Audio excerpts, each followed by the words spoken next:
읽고 여러분이 홀수절 16절 마지막 절은 같이 읽겠습니다. 영상으로 예배 임하시는 분들도 같이 말씀을 읽어 주시기 바랍니다. 여호와의 말씀이 엘리야에게 임하여 이르시되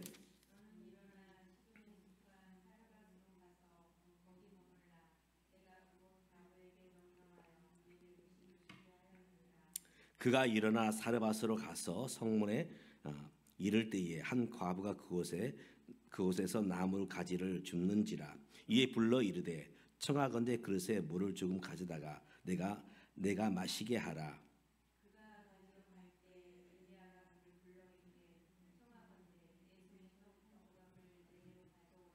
그가 이르되 당신의 하나님 여호와께서 살아계심을 두고 맹세하노니 나는 떡이 없고 다만 통에 가루 한 움큼과 병에 기름 조금뿐이라. 내가 나뭇가지를 들에 주워다가 나와 내 아들을 위하여 음식을 만들어 먹고 그 후에는 죽으리라.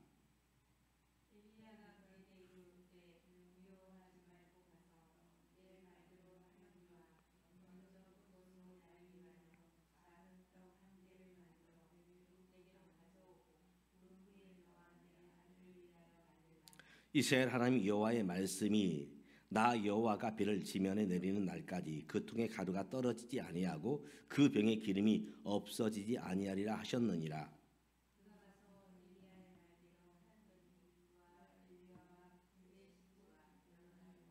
같이 여호와께서 엘리야를 통하여 하신 말씀같이 통에 가루가 떨어지지 아니하고 병에 기름이 없어지지 아니하니라. 아멘. 추석 연휴를 이제 마쳤습니다.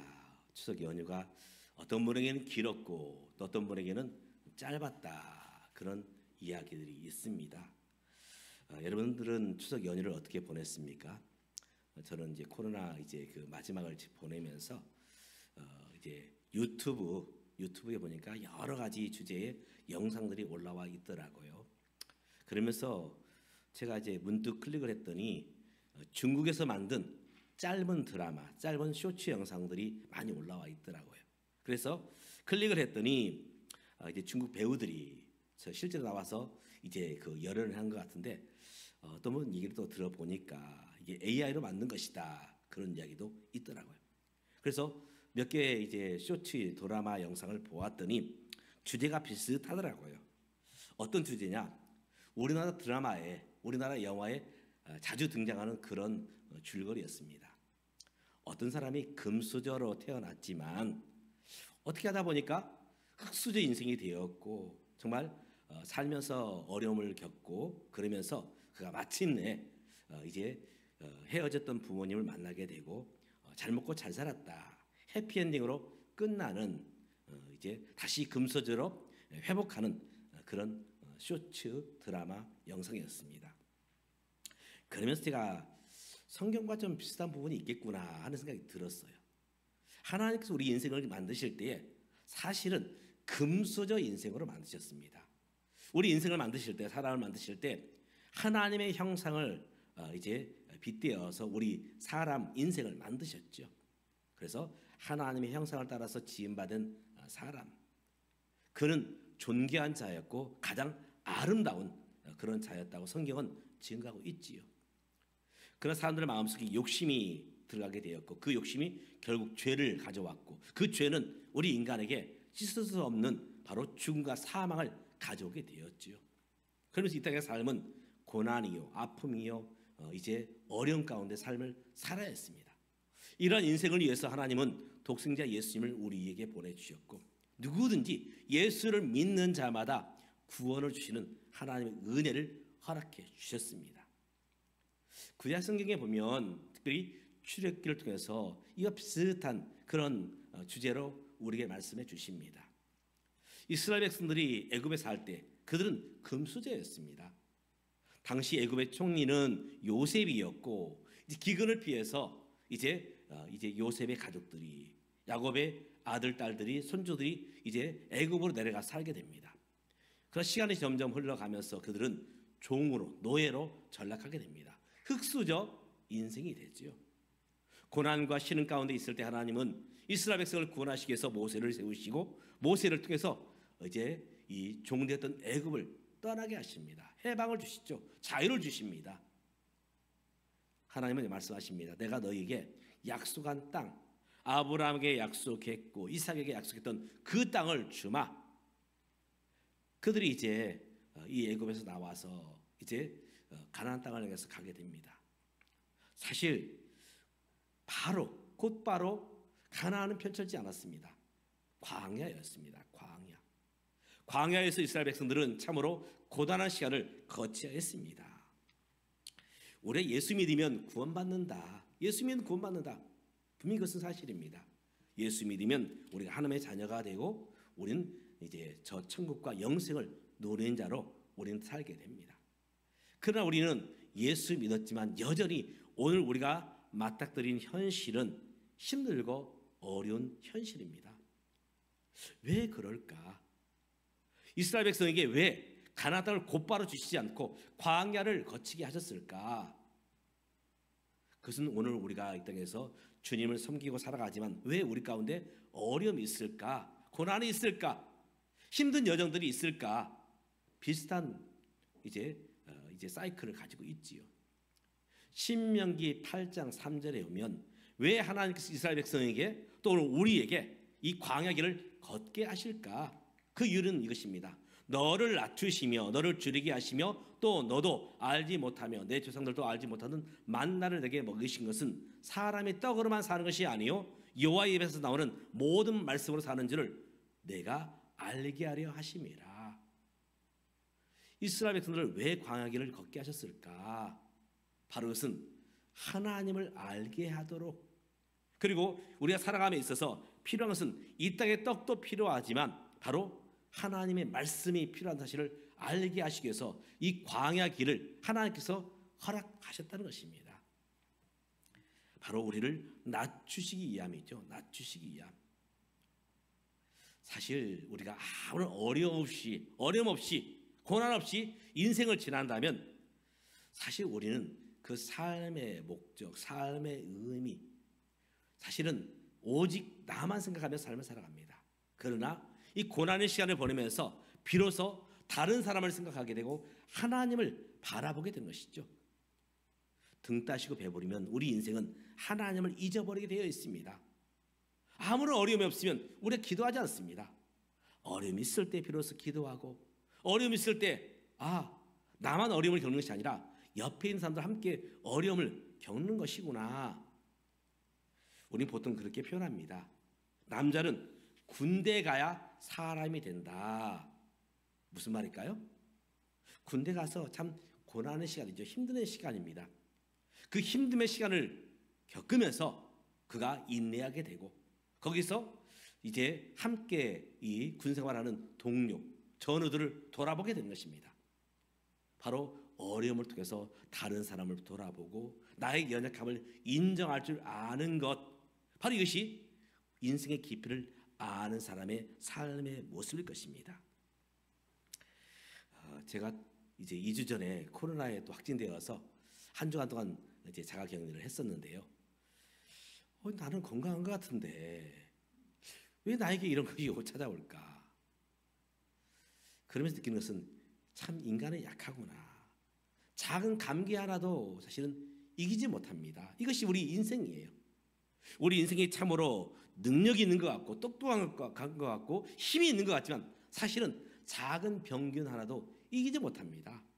이것이 오늘 우리의 사실은 모습인 것입니다.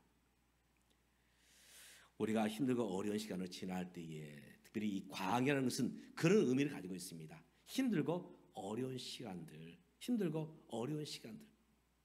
왜 하나님께서 광야길을 주셨느냐?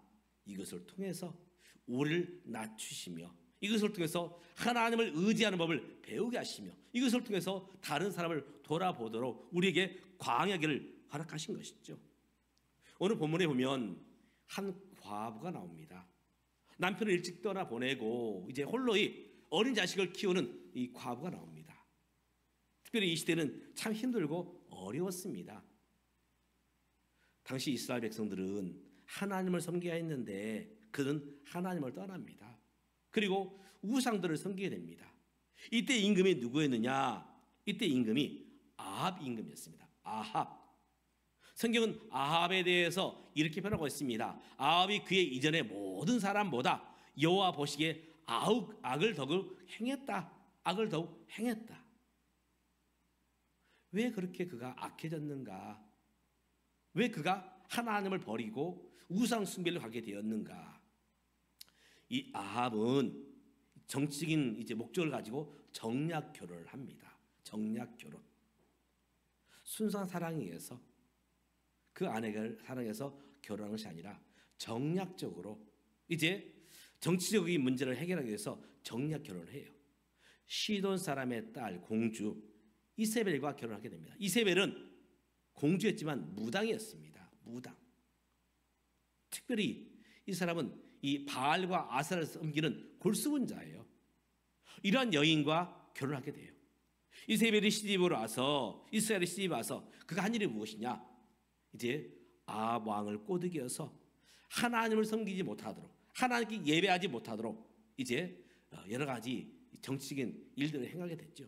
그러면서 하나님을 섬기는 사람들을 죽입니다. 멸절을 시키죠. 이때 선지자 엘리야가 활동하던 때입니다. 그러면서 이 엘리야의 마음속에도 많은 선지자가 이세벨에 의해서 죽임을 당했구나, 나 혼자만 남았구나, 그런 마음을 갖고 참 힘들고 어려운 때 바로 사역했던 선지자가 엘리야죠. 하나님은 이스라엘이 하나님을 떠나고 바알과 아세라를 섬길 때에 이스라엘에 하나님은 징계를 내리십니다. 어떤 징계를 내리시느냐? 3년 6개월 동안 비를 주시지 않아요. 비를 주지 않으십니다. 그렇기 때문에 농사를 제대로 지을 수가 없습니다. 비가 와야 곡식을 파종을 하고 곡식을 가꾸고 또 수확을 할 수 있는데 비가 내리지 않습니다. 그래서 음식을 먹는 문제가 모든 사람들에게 사실 크나큰 숙제였죠. 이러한 가운데 한 여인이 등장하게 됩니다. 오늘 주인공인 사르밧 땅에 사는 과부. 그는 남편을 먼저 보내고 어린 자식과 함께 하루하루를 겨우겨우 연명하고 있습니다. 안타까운 것은 그 곡식 창고에 곡식이 다 떨어집니다. 마지막 한 끼 분량, 한 끼 음식을 할 수 있는 그런 모습만 남았습니다. 한 움큼의 밀가루와 작은 기름. 그래서 그거는 이렇게 생각합니다. 이 한 움큼의 밀가루 가져다가 이것을 먹고서 그리고 아들과 함께 결국은 죽음을 맞이해야 되겠구나, 그런 마음이 들고 있는 것이 오늘의 형편입니다. 이러한 가운데 이 여인은 이 기근을 피해서 결국은 살아남게 됩니다. 이 어려움 속에서 그는 살아남게 되죠. 어떻게 해서 이 여인이 이 기근을 피해서, 가뭄을 피해서 살아남을 수 있었을까? 오늘 우리가 그 모습을 보면서 오늘 우리가 어떻게 이 광야 같은 인생길을 우리가 살아야 될 것인가, 함께 교훈을 받으며 결단하는 저와 여러분 되시기를 주님의 이름으로 축복합니다. 아멘. 우리가 무엇이 있어야 살게 되는가? 바로 그것은 사명입니다. 왜 내가 살아야 되지? 사명이 있어야 돼요. 사명이 있는 사람은 어려움이 있어도 그 어려움을 이겨나갈 수 있습니다.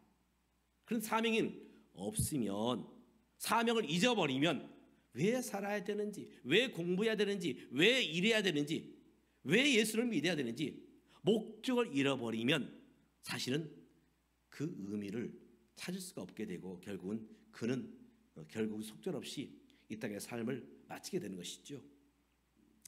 9절 말씀에 보면 이렇게 말하고 있습니다. 너는 일어나 시돈에 속한 사르밧으로 가서 거기 머물라. 내가 그곳 과부에게 명령하여 내게 음식을 주게 하였느니라. 선지자 엘리야에게 하나님의 말씀이 임하시죠. 엘리야도 기근 가운데 있고, 그리고 이 사르밧 과부도 기근 가운데 있습니다. 모든 사람들이 기근으로 인해서 참 허덕이며 삶을 살고 있습니다. 이때 선지자 엘리야에게 하나님은 너는 사르밧으로 가라. 그러면 그 과부가 너를 공개할 것이다, 섬길 것이다, 음식을 줄 것이다. 이 말씀이 엘리야와 함께 사르밧에 살고 있는 이 과부에게 말씀이 임하게 되지요. 사르밧 이 사는 이 과부 참 고단한 삶을 살고 있습니다.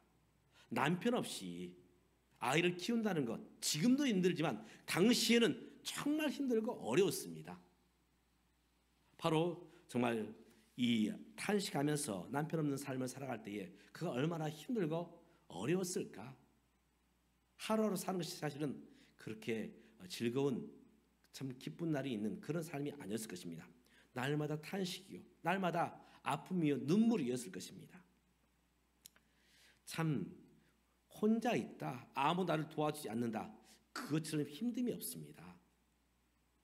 우리 한 입을 듣고 자는 남편이 분명히 남편이지만 내 마음을 알아주지 못할 때, 아내가 내 마음을 알아주지 못할 때, 나를 낳아준 부모님이 나를 알아주지 못할 때에, 또 내가 낳았던 자식들이 내 마음을 몰라줄 때 우리의 마음은 참 무너져 내립니다.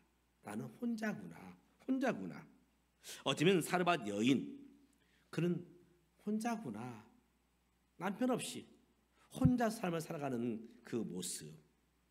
그런데 사람들은 그에게 관심을 갖지 아니했지만 하나님은 그에게 관심을 갖고 계셨습니다. 그래서 이 여인에게 하나님은 찾아오시지요. 누굴 통해서 찾아오시느냐? 선지자 엘리야를 통해서 찾아오십니다. 바로 사르밧 과부에게 임하신 바로 하나님의 사명은 바로 이제 선지자 엘리야를 공개하라는 것입니다. 공개하라는 것. 사실 이것이 사명일까? 사실 사명은 쉽지는 않아요. 내 뜻과 반대될 수 있습니다. 오히려 하늘에서 그냥 양식이 떨어지고 돈벼락을 맞고 그래야 사명을 감당할 수 있지 않겠습니까? 그런데 지금 한 입이 더해진 것입니다. 나와 내 아들에게도 양식이 부족한데 지금 선지자란 분이 나에게 찾아오는 것입니다. 이것이 사명인가? 사실 은혜를 깨닫지 못하면, 하나님의 뜻을 찾지 못하면 이것은 사명이 될 수가 없지요. 은혜를 깨달을 때만이, 믿음으로 그것을 바라볼 때만이 그것이 사명임을 알게 되는 것입니다. 제가 부목사로 섬겼던 일산에 있는 교회는 신도시가 세워지면서 세워졌거든요. 그 교회가 했던 가장 귀한 일 중에 하나가 무엇이었느냐? 장애우 교회학교를 했습니다. 장애우 교회학교. 그래서 그 이름을 경진부, 저 일산 암센터 밑 그 위에 보면 경진학교가 있어요. 거기에 보면 모든 학생들이 장애우입니다. 장애우예요. 사실 장애우들이 많습니다. 특별히 거기에 있는 아이들은 대부분 이제 뇌성마비들이 많지요. 혼자서 거동하기 힘듭니다. 누군가 도움을 받아야 돼요. 그래서 그 목사님이, 담임 목사님이 어떻게 하면 정말 소외된 자, 어려움 당하는 자, 그들과 함께하며 그들에게 복음을 전할 수 있을까 해서 교회학교 중에서 이 장애우 교회학교를 해야 되겠다. 지금은 일산의 여러 있는 교회들이 이 장애우를 향한 교회학교를 하고 있습니다. 그 교회가 처음으로 그 일을 개척하면서부터 했습니다. 거기에 이제 아이를 보내는 집사님, 참 그분들의 얘기를 들어보면은 참 이루 말할 수 없이 참 힘듭니다. 그분들이 이제 장애 아이가 태어났을 때 도대체 내가 뭘 잘못해서 하나님께서 나를 이렇게 징계하시는가? 왜 나에게 이렇게 힘든 바로 또 하나의 혹동기를 붙이시는가? 정상적인 그런 건강한 아이가 태어나도 사실 아이를 키우고 가정을 꾸려가는 것이 쉽지 않은데 장애우를 내게 주셨을까? 하나님이 원망스럽고 주위 사람들이 원망스럽고 그러면서 자기 자신 삶을 사실은 정말 한탄하며 삶을 살아가게 됩니다. 그런데 하나님의 은혜를 깨닫고 보니 하나님께서 내게 사명을 주셨구나. 어느 누구도 감당하지 못하는 사명을 바로 내 자식으로, 장애를 가진 자식으로 내게 보내셨구나. 이 아이를 잘 케어하는 것이 내게 주신 사명이다. 그렇게 깨닫고 간절한 그런 간증을 들어보았습니다. 사명 분명히 쉽지 않습니다. 어렵습니다. 지금 사르밧 과부에게 내린 사명, 지금 양식이 다 떨어져 갑니다. 한 끼 식사 분량밖에 없어요. 이제 나와 내 아들이 먹고 죽으리라, 그런 마음 가운데 있는데 선지자 엘리야를 공개하라는 것입니다. 바로 하나님이 왜 나를 이곳에 있게 하셨을까? 왜 이 사람을 만나게 하사 가정을 이루게 하셨을까? 왜 이 남편을 내게 주셨을까? 왜 이 여자를 내게 아내로 주셨을까?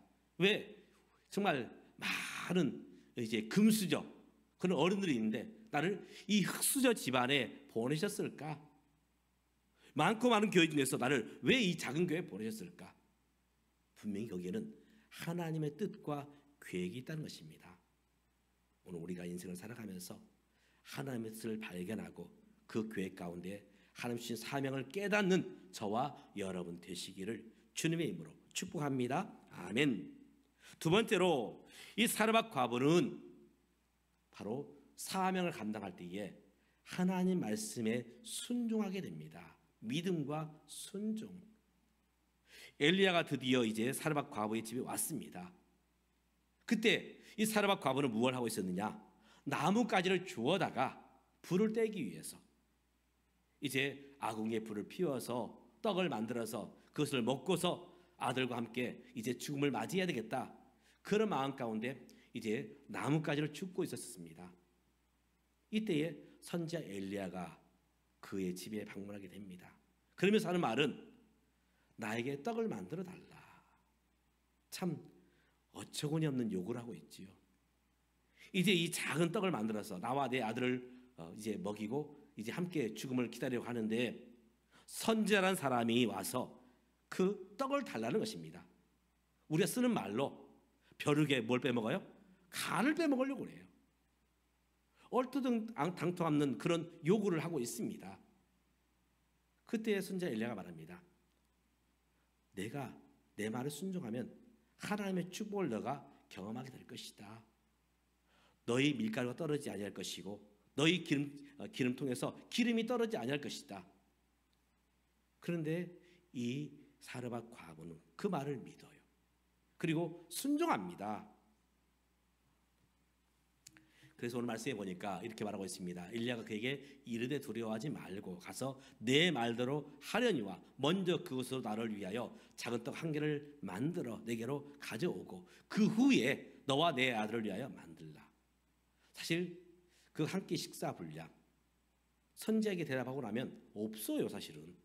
그런데 선지자 엘리야를 위해서 만들라는 것입니다. 그리고 나서 이제 너와 너의 아들을 위해서 만들라는 것이죠. 말도 되지 않는 정말 무리한 요구를 선지자가 하고 있지요. 그러나 이 사르밧 과부는 그 말을 믿습니다. 그랬더니 그 결과가 어떻습니까? 이 가뭄이 있는 내내 하나님께서 이 밀가루가 떨어지지 않게 하셨고 그리고 이제 기름이 떨어지지 않게 하셨습니다. 예수님이 하루는 베스다 들녘에서 말씀을 전하십니다. 그 말씀이 얼마나 많은 사람들에게 감동이 되었던지 해가 지기까지 그분들은 배고픈 줄 몰랐어요. 말씀이 끝났을 때 해가 이제 서산에 넘어갑니다. 그제서야 사람들은 배고픔을 느끼죠. 그때에 사람 배고파하실 때에 제 아들이 이렇게 말씀합니다. 예수님, 지금 사람들이 배고파합니다. 어떻게 하면 좋을까요? 그때 예수님 말씀하십니다. 너에게 무엇이 있느냐? 제 아들이 찾아보았더니 어린 소년이 자기의 도시락을 가져왔습니다. 작은 생선 5개와 이제 이 보리떡 5개와 작은 생선 2마리. 그것은 작은 어린아이의 식사 분량입니다. 예수님께서 요청할 때 그 어린 소년은 예수님께 드립니다. 그러했더니 예수님이 축사하시고 그것을 사람 나눠주셨고 놀라운 기적이 나타나게 됩니다. 5,000명이 먹고 12바구니를 거두게 됩니다. 말씀에 순종하여 드렸을 때에 이런 기적들이 나타나게 되는 것이죠. 바로 하나님의 역사는 어디에서 임하게 되느냐? 하나님의 말씀을 믿고 순종할 때에. 창세기 22장에 보면 비슷한 사건이 있습니다. 하나님께서 하나님의 사람 아브라함을 부르십니다.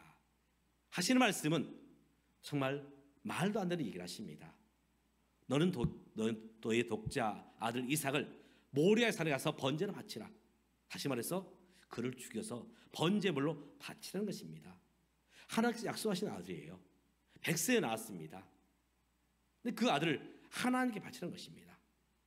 아브라함은 하나님을 신뢰하는 마음으로 이제 이삭을 데리고 모리아의 산에 가서 결박을 지우고 그를 죽이려 할 때 하나님께서 급하게 막으시죠. 아브라함아, 아브라함아, 내 칼을 거두라.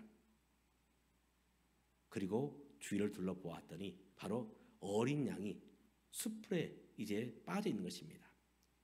그래서 하나님 말씀하십니다. 내가 나를 사랑해서 이제야 내가 알았다.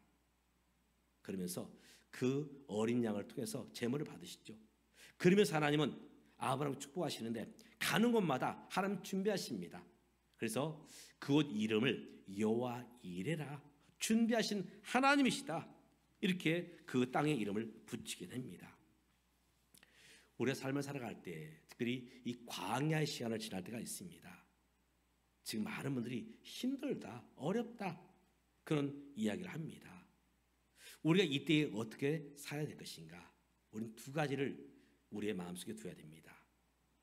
왜 하나님께서 이것을 내게 허락하셨을까? 분명히 여기에도 하나님의 뜻이 있을진데, 이 광야길에도 고난에도 힘듦에도 어려움에도 하나님의 뜻이 있을진데 왜 이 광야길을 내게 주셨을까? 그러면서 하나님의 뜻이 있구나, 그 뜻을 발견할 수 있다면 우린 아무런 어려움 없이 이 고난의 시간, 광야의 시간을 지날 수 있게 될 것입니다. 또 함께 우리 이 광야의 시간을 지나면서 기억해야 될 것이 무엇이냐? 바로 말씀 앞에 순종하는 것. 말씀 앞에 순종하는 것. 바로 그것은 믿음이 아니면 할 수 없죠. 믿음으로 드릴 때 하나님께서는 그곳에서 역사하심을 보게 되는 것입니다. 오늘 저와 여러분이 이 광야 길을 걸어가면서 광야를 만났을 때 우리가 힘들고 어려움 속에서 하나님의 뜻이 무엇인가를 우리가 생각해 보면서 말씀 앞에 믿음으로 순종하는 오늘 저와 여러분 되어서 하나님이 역사하시는 기적들을 맛보아 누리는 저와 여러분 될 수 있기를 주님의 이름으로 축복합니다. 아멘. 이스라엘 백성들이 애굽에서 나와서 광야를 갈 때에 그들은 하나님께서 함께 하시는 그 역사를 경험하게 됩니다. 하나님 배고파요 할 때에 하나님 만나와 매출하기를 그들 가운데 허락해 주셨고, 하나님 날씨가 너무 낮에는 더워요, 사막의 해가 너무 뜨겁습니다 할 때 구름 기둥을 보내사 하나님 그늘이 되어 주셨고, 밤에 추위에 떨 때에 하나님 너무 추워요, 그때 하나님께서는 불 기둥을 보내사 그들을 따뜻하게 해주셨습니다. 하나님 목이 말라요 할 때에 반석에서 바위 틈에서 샘물을 허락해 주셨죠. 그리고 그들이 배고파할 때 만나를 매출하기를 허락해 주셨습니다. 광야 길이었지만 하나님의 역사를 경험하게 됩니다. 그런데 그들이 가나안 땅에 정작 들어갔을 때에 거기에는 만나가 없습니다. 매출하기가 없어요. 구름기둥 불기둥이 없습니다. 하나님 기적이 나타나지 않습니다. 기적은 언제 나타나게 되는가? 힘들고 어려운 광야 길에서 하나님 기적의 역사를 행하시는 것입니다. 우리가 이 인생의 광야를 살아가면서 우리가 그 속에서 하나님의 사명을 깨닫고 말씀 앞에서 믿음으로 순종할 때 하나님은 오늘도 기적을 행하시며 우리 위해서 준비하신 하나님이심을 기억하면서 오늘의 광야의 시간을 이겨나가시는 오늘 저와 여러분 되시기를 주님의 이름으로 축복합니다. 기도하겠습니다. 하나님 아버지, 왜 내게 이런 어려움이 찾아왔는가? 다른 사람들은 아무런 어려움이 없는 것 같은데, 다른 사람들은 예수를 믿지 않음에도 불구하고 잘 먹고 잘 사는 것 같은데 예수 믿는 나에게 이런 어려움도 있을까? 하나님도 나를 잊으셨는가? 그런 마음이 들 때도 있습니다. 하나님, 이제 우리 남아있는 것 이제 바닥을 드러냅니다. 건강도 바닥을 드러내고 우리의 창고가, 재정의 창고가 바닥을 드러내고 그때 내가 어떤 삶을 살아야 될지 참으로 두렵고 떨립니다. 오늘 사르밧 과부를 보면서 사명을 깨닫게 하시고 또 사르밧 과부를 보면서 오직 하나님을 신뢰함으로 믿음으로 순종하는 우리 모두가 되어서 오늘도 살아서 역사하시는 하나님의 그 기적을 맛보아 누리는 오늘 우리의 인생길 되도록 우리를 붙드시고 축복해 주시옵소서. 예수님의 이름으로 기도드리옵나이다. 아멘. 찬송가 391장 주신 말씀을 생각하시면서 함께 부르겠습니다.